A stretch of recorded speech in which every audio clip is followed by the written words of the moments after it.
Hola amigos del Excel, bienvenidos a un nuevo vídeo. Hoy vamos a aprender cómo crear una carpeta por cliente. Para ello vamos a utilizar la función concatenar.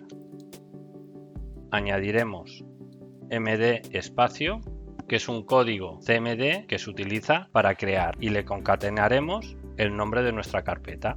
En este caso va a ser el nombre del cliente. Cerramos y aceptar. Ya tenemos todos los nombres de nuestras carpetas. Ahora lo copiamos, nos iremos a la ruta donde queramos crear todas las carpetas, abriremos un bloc de notas y lo copiaremos.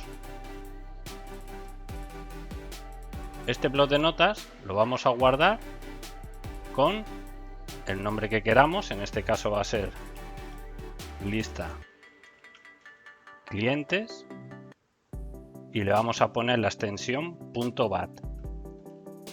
Esta extensión se utiliza para hacerlo autoejecutable. Mostraremos todos los archivos y guardaremos. Cerramos y ya tenemos aquí nuestro fichero .bat.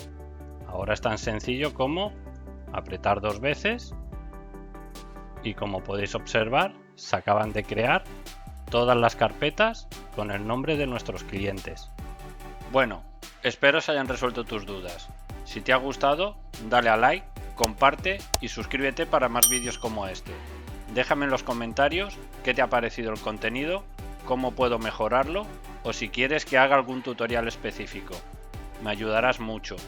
También puedes seguirme en las redes sociales. Hasta pronto.